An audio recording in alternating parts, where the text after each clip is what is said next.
സ്വകാര്യ ബസ് പണിമുടക്ക് കോഴിക്കോട് ജില്ലയിൽ പൂർണ്ണമായി എന്ന് തന്നെ പറയേണ്ടി വരും. ആ രീതിയിൽ സ്വകാര്യ ബസ്സുകൾ പൂർണ്ണമായും പണിമുടക്കി. നിരത്തുകളിലൊന്നും തന്നെ ബസ്സുകൾ ഇറങ്ങിയില്ല. അങ്ങനെ KSRTCയുടെ അധിക സർവീസുകൾ ഏർപ്പെടുത്തിയാണ് ഈ ഒരു പണിമുടക്കിനെ സർക്കാർ നേരിട്ടത്. വലിയ ഒരു ബുദ്ധിമുട്ട് ജനങ്ങൾ നേരിട്ടു. കോഴിക്കോട് പുതിയ സ്റ്റാൻഡിലും കോഴിക്കോട് മെഡിക്കൽ കോളേജ് പരിസരത്തും നിരവധി ആളുകളാണ് ഈ ബസ് കിട്ടാതെ ഇങ്ങനെ കാത്തുനിന്ന് മണിക്കൂറുകളോളം കാത്തുനിന്ന ആളുകളുണ്ടായിരുന്നു. ചേട്ടാ എങ്ങോട്ടാ? കോഴിക്കോട്. കോഴിക്കോട് ബസ് ഉണ്ടായിരുന്നു. കുറേ നേരം കുറേ കിട്ടിയില്ല, ബസ്സൊന്നും കിട്ടിയില്ല. സാധാരണ സ്വകാര്യ ബസ്സിനാണ് പോവാറ്? അല്ല, സ്വകാര്യ ബസ്സിനാണ് പോകാറ്. കുറേ നേരം ഇവിടെ നിൽക്കുന്നില്ല. KSRTC വരുന്നുള്ള പ്രതീക്ഷ അല്ലേ?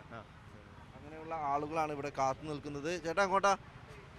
ഞാൻ കിണാശ്ശേരിക്കാണ്. അങ്ങനെ ബസ് ഉണ്ടോ? ബസ്സില്ല. ഇവിടെ ഈ സാധനങ്ങളൊക്കെ വരുന്നുണ്ടല്ലോ, ഓട്ടോ മരുൾ സാധനങ്ങളൊക്കെ ട്രാവലറൊക്കെ ഉണ്ട്, സമാന്തര സർവീസ് ഉണ്ട്. അതിൽ കയറി പോകണം. പൈസ കൂടുന്നുണ്ട്, വേറെ പ്രശ്നമൊന്നുമില്ല. ചേട്ടാ അങ്ങോട്ടാ? ഞാൻ കോഴിക്കോട്ടേക്ക്. ബസ് താമസിച്ചതിന് KSRTC ഒക്കെ വരാനുണ്ട്. അതിൻ്റെ വെച്ചാണ് കത്തിക്കാണ്. KSRTC മാത്രമേ പ്രതീക്ഷയുള്ളൂ.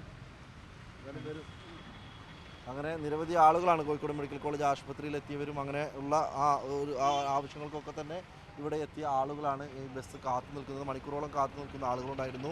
ഇപ്പോൾ ഇവർക്കൊരു ആശ്വാസമായി ഒരു സമാന്തരമായി സർവീസ് നടത്തുന്ന ട്രാവലറുകൾ, അതുപോലെ ഓട്ടോറിക്ഷകൾ, അതൊക്കെ തന്നെയാണ് ഇവർക്കൊരു ആശ്വാസമായി ഇപ്പോൾ ഒരു ജനങ്ങൾക്ക് ഒരു യാത്രാ സൗകര്യത്തിന് വേണ്ടിയുള്ള ഒരു സജ്ജീകരണം എന്ന് പറയുന്നത്. കൂടാതെ KSRTC അധിക സർവീസുകൾ നടത്തുന്നുണ്ട്. KSRTC ബസ്സുകളിലൊക്കെ തന്നെ വലിയ തിരക്കാണ് അനുഭവപ്പെടുന്നത്. ആളുകളൊക്കെ തന്നെ ഈ അധിക സർവീസുകളിലും സാധാരണയായി ഈ റൂട്ടിലൂടെ ഓടുന്ന KSRTC ബസ്സുകളിലും തിങ്ങി നിറഞ്ഞാണ് യാത്ര ചെയ്യുന്നത്. അങ്ങനെ ആളുകളെ കൂടുതലായി ഈ ബസ്സുകളിൽ എത്തുന്നുണ്ട്. അല്ലെങ്കിൽ ഇത്തരമൊരു സംവിധാനം ഉപയോഗിച്ചുകൊണ്ടാണ് ആളുകൾ ഈ യാത്രാ പ്രശ്നത്തിന് പരിഹാരം കാണുന്നത്. ഒരുപക്ഷെ ഇത് ഈ സ്വകാര്യ ബസ്സുകൾ കൂടുതലായി ഓടുന്ന അല്ലെങ്കിൽ സ്വകാര്യ ബസ്സുകളുടെ റൂട്ടുകളുള്ള ഈ കോഴിക്കോട്ടെ പ്രാന്തപ്രദേശങ്ങളിൽ ഗ്രാമങ്ങളിലേക്കൊക്കെ തന്നെയാണ് ആളുകൾ വലിയ ബുദ്ധിമുട്ട് നേരിടുന്നത്. അവിടെ എത്തിപ്പെടാനുള്ള ഒരു ബുദ്ധിമുട്ടാണ് പ്രധാനമായും ആളുകൾ നേരിടുന്നത്. ഏതായാലും സർക്കാർ ഏർപ്പെടുത്തിയ ഈ KSRTCയുടെ അധിക സർവീസുകൾ ജനങ്ങൾക്ക് ഉപകാരപ്രദമായിട്ടുണ്ട്. അല്ലെങ്കിൽ അവർക്ക് ഒരു യാത്രാ പ്രശ്നങ്ങൾക്ക് ഒരു പരിഹാരമായി, ഒരു താൽക്കാലിക പരിഹാരമായെങ്കിലും KSRTCയുടെ അധിക സർവീസുകൾ